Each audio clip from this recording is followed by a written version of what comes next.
Bonjour à tous, bienvenue dans cette vidéo fin de mois. Donc on va préparer le budget de juillet, on va faire un point sur le mois de juin et on va faire un point sur les challenges.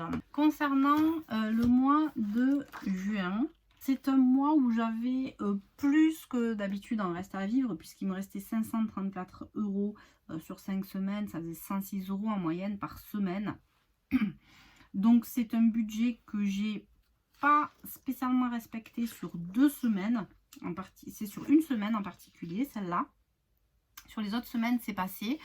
Et en plus, j'ai eu une rentrée d'argent de par mon employeur qui fait que j'ai pu compléter aussi mon mois. Enfin, je me suis laissé une somme sur mon compte courant pour absorber des dépenses diverses. Donc ça m'a permis de terminer le mois de juin avec un solde positif de 198,49 €, ce qui est une très très bonne nouvelle. Je vais en garder parce que le mois de juillet, on le verra, va être juste. Et en plus, j'aurai des dépenses à venir. Donc on va le garder, je vais le laisser sur le compte, je ne ferai pas un mois à zéro, mais je vais en mettre une partie sur le 100 enveloppe challenge qu'on voit là. On verra ça tout à l'heure. Malgré le fait que sur la totalité du mois de juin, j'ai dépensé 641 € de reste à vivre au lieu des 534 prévus. L'argent que laissé donc sur mon compte courant suite à la plus-value que j'ai eue de par mon employeur, ça me permet de terminer le mois à presque 200 € en positif. C'est une très bonne chose. Ce ne sera pas le cas tous les mois et je crois que c'était même la dernière fois que ça arrivera. On en a profité, c'est bien. Et on va repartir sur un mois beaucoup plus soft sur le mois de juillet 2022. Je mets de côté les challenges pour le moment, on le verra tout à l'heure. Sur le mois de juillet, j'ai pré-rempli parce que je trouve ça plus fluide d'en discuter plutôt que de perdre du temps, je trouve, à la vidéo de remplir et vous expliquer ce que je mets.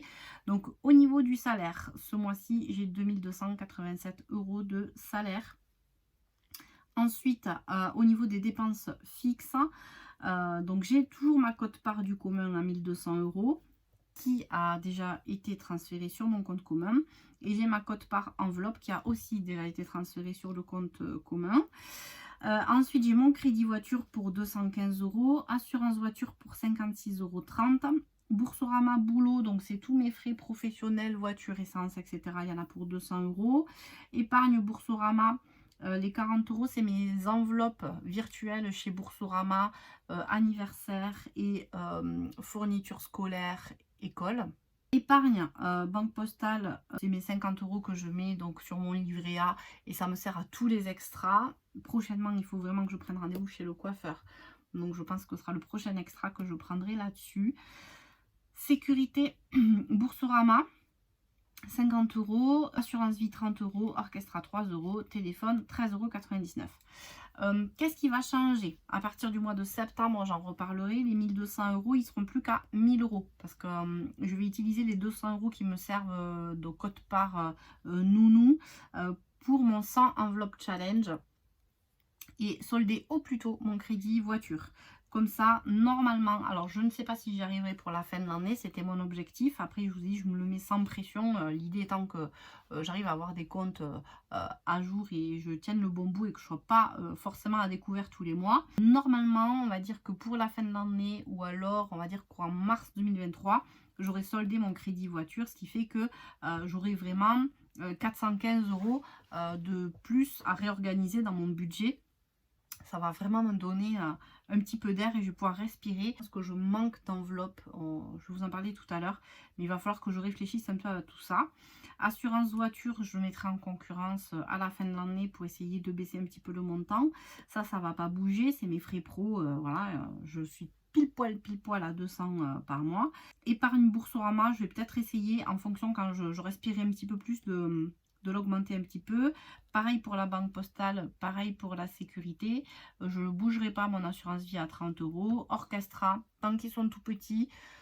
Il y a encore Augustin qui a pas 3 ans. Donc je vais le garder parce que quand il y a des gros frais ou quand ils grandissent d'un coup, on est bien content d'avoir la carte Orchestra et payer moins 50%. Et au niveau du téléphone, je vais l'optimiser aussi. J'ai aucune idée de combien je consomme en gigas par internet. Et du coup, c'est vrai que j'ai pris un gros forfait gigas. Sur l'application Soch que j'ai, parce que je suis passée chez Soch, et sur l'application, il me montre les gigas consommés sur le mois, et je trouve que j'ai une marge énorme. Donc j'attends de voir là cet été, parce qu'on va partir en vacances, donc il n'y aura pas forcément beaucoup de wifi. Enfin bon, je vais voir comment ça se passe cet été, et à la rentrée je fais un point, et si je vois que je peux diviser par 2 mes nombres de gigas et diminuer encore mon forfait, je changerai mon forfait, on va dire sur septembre-octobre.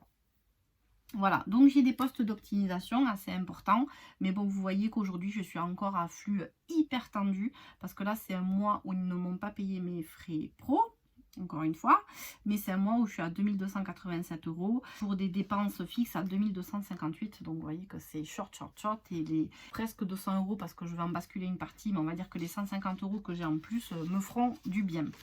Je ne les compte pas, ce plus là, parce que c'est du plus et que ça me permettra d'absorber des semaines plus compliquées que d'autres, et je ferai le point du coup à la fin du mois de juillet. Ensuite, sur mon petit planeur, j'ai pas fait, donc là je vais le faire avec vous, donc mes revenus. Bon, après le calcul il va être vite fait, hein, il reste pas grand chose. Donc en revenus j'ai 2287, en charge fixe j'ai 2258, rien pour ce mois-ci. Alors bien sûr j'ai le petit plus, on va dire que j'ai 150 €. J'y pense pas trop, j'essaie de faire le moins de dépenses possible en juillet, et je vais voir comment on s'en sort, sachant que sur une semaine en plus on n'a pas les enfants, moins de consommation, on va dire, ça se passera bien. Comme je reviens sur cette page pour vous expliquer un petit peu les modifications que je vais faire, j'étais toujours en train de piocher à droite à gauche dans mes enveloppes, signe que ma répartition ne fonctionne pas. J'ai compris où étaient les problèmes. Le problème venait surtout surtout quand je faisais les défis là, celui-là, ça me permet de faire l'intro sur le défi 12 semaines d'économie. Il y a la fameuse semaine, faire une semaine sans dépense, 100 €. Cette dépense-là, je le prenais sur mon enveloppe course, qui est de 440 € par mois, parce que du coup, j'avais les 100 € et c'était pratique. Voilà. Ça ne fonctionne pas du tout, parce que clairement, on le voit là sur la grosse semaine de juin où j'ai beaucoup dépensé. Sur cette semaine-là, j'ai un complément de 105 € chez Lidl, parce que clairement, j'avais plus de sous sur mon enveloppe, et ça marchait pas parce que j'avais retiré 100 € et que je passais pour une famille de 4 à un budget de 440 € par semaine. Je passais à un budget de 340, et clairement, si j'avais laissé ces 100 €, je passais dans mes budgets enveloppes sans avoir à piocher où que ce soit. J'ai compris que ça fonctionnait pas. Là, donc il faut vous me direz, j'aurais pu le comprendre plus tôt, mais avec l'inflation et tout, vraiment ça ne passe plus du tout. Enfin, moi je vois tous les mois, je trouve que mon budget course augmente sans que je prenne forcément des choses en plus. L'inflation est là, et j'ai décidé de ne plus toucher à ce budget pour ne plus avoir à piocher sur mon compte après derrière, ni dans des enveloppes. Ce que je vais faire, mon nouveau changement, ça avait été de retirer en début de mois la totalité de l'enveloppe course de 440 €. Donc samedi, on est en début de mois, je vais retirer la totalité de mon budget course de 440 €. Pour les 100 €, la semaine sans dépense de 100 €. Après, j'ai 90 € par semaine pour les autres enveloppes. Et ça, c'est vraiment des dépenses dont je peux me passer en soi, et que quand bien même j'aurai une dépense, je sais pas, on va dire pharmacie urgente, j'en aurai jamais pour 100 € quoi. Je veux dire, si j'en ai pour 10-20 €, ça serait bien. Donc je limite, on va dire, la casse. Ce que je vais faire, je retirerai donc les 440 € de la semaine. Sur le défi 12 semaines, il me manque 20 € pour le premier mois. Donc j'enlèverai ces 20 € pour le premier mois, pour clôturer ce mois-là et avoir les premiers 160 €. Et je verrai à la fin de la semaine s'il me reste 20 € pour me remettre à jour dans le planning des 12 semaines d'économie. Et par contre, quand j'arriverai à la semaine sans dépense, en fait, je prendrai sur l'argent de mes autres enveloppes, les 90 € que j'aurai partis dans santé, hamster, extra, enfants, loisirs. Je prendrai là-dessus, et je compléterai la semaine d'après sur 10 €. Enfin, je veux dire, ces 10 €, on peut les sortir plus facilement que d'aller piocher dans les autres enveloppes. Voilà les modifications que je vais faire pour mieux gérer mes budgets et mes défis. Parce que là, je commençais vraiment à patauger un petit peu et à aller piocher à droite à gauche et je me mets en difficulté sur mon compte bancaire. Alors qu'en soi, ça pourrait passer si j'avais tout simplement une meilleure gestion de mes enveloppes. Donc voilà pour le défi de 12 semaines. Là, j'irai retirer. Je prendrai 20 € de mes 90 € de la semaine. Je prendrai sûrement sur le poste santé parce qu'il est à 20 € et que là on a eu pas mal d'épisodes de maladies des enfants, otite, rhume, etc. J'ai quand même fait pas mal de stock avec ce que j'avais avant. Donc je pourrais largement tenir une semaine sans. Et à la fin de la semaine, j'essaierai d'être économe au possible pour à nouveau sortir les 20 €. Sinon, c'est vendre des choses sur Vinted. J'essaierai de forcer un peu mes ventes un peu plus sur Vinted. Voilà pour le défi 12 semaines d'économie. Donc on refera un point à ma prochaine vidéo. Je pense qu'en mi-mois de juillet, je ferai un point sur mes défis. Comme ça, on verra où est-ce qu'on en est. On sera à peu près par ici ou par là. Et donc, je rappelle que ce défi-là, 12 semaines d'économie pour arriver à 500 €, me servira à absorber une partie du solde de tout compte de notre nounou. Voilà pour celui-là. Ça m'a permis de faire le lien. Ensuite, ce que je voulais faire, c'est que là, du coup, donc en septembre, on n'a plus les frais de nounou. Donc, je verserai plus que 1000 € plutôt que 1200 € sur mon compte commun. Et ces 200 €, je voulais faire ce qui s'appelle l'effet boule de neige. Je voudrais verser les 200 € sur mon compte où je mets l'argent du 100 enveloppe challenge pour essayer d'arriver à la fin de l'année à 5050 €, mais du moins me rapprocher des 5050 € parce que je suis vraiment pas sûre de pouvoir arriver aux 5050 à la fin de l'année et pour pouvoir solder ces 215 €. Je pense, je vais voir. Je trouve qu'aujourd'hui, dans mon budget, ça me fonctionne bien, mais je ne laisse aucune place au plaisir à moi, enfin pour mon plaisir, on va dire mes soins et mes moments à moi. C'est-à-dire que là, ça fait plusieurs mois que je reporte le coiffeur. Alors j'ai les cheveux frisés, vous allez me dire, ça se voit pas trop, hein, voilà. Mais ça fait plusieurs mois que je reporte le coiffeur parce que l'argent il passe dans autre chose de plus important. C'est vrai que là, je suis arrivée à un point où ça m'embête, quoi. Voilà, donc j'ai vraiment besoin d'aller chez le coiffeur. J'aimerais faire plus soin de l'esthéticienne. D'ailleurs, ces vernis, ils sont très bien. Ils coûtent 1 € chez Action. Voilà, donc je les ai achetés pour...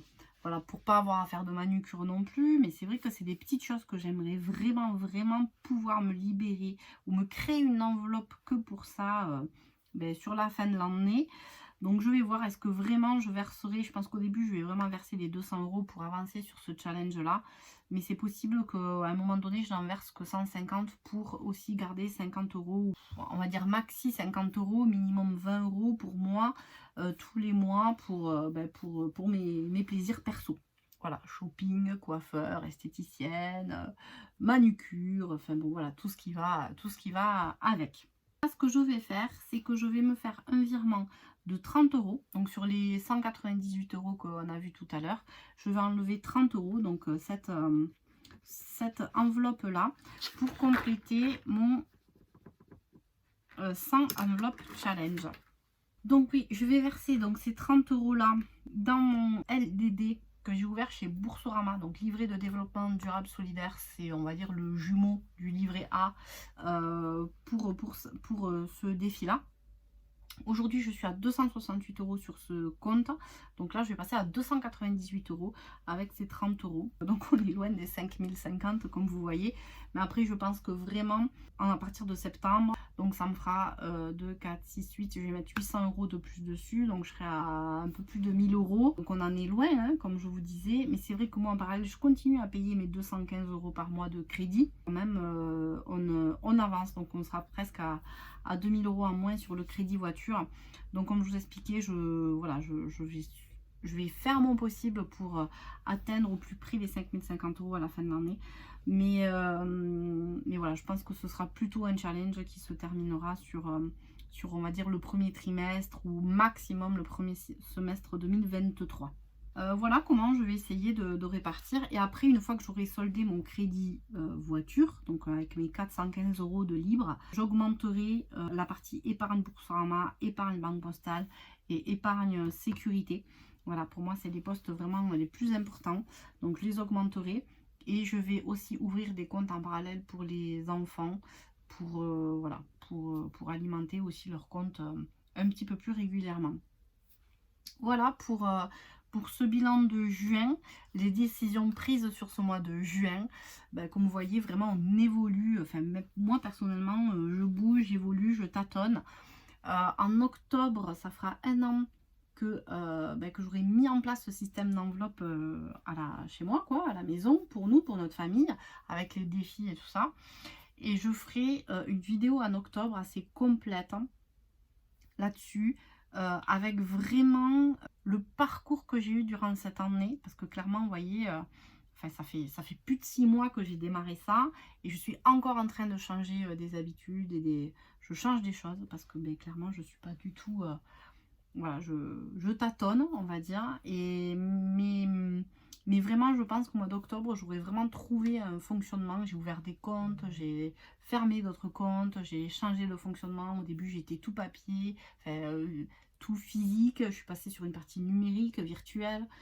Voilà, j'expliquerai vraiment tout ça, mon fonctionnement. Après, c'est pas parce que moi, ça fonctionne comme ça que ça fonctionnera avec vous aussi. Mais vraiment, vraiment, je pense que cette vidéo, elle sera complète et elle permettra à nombreuses personnes de s'y retrouver.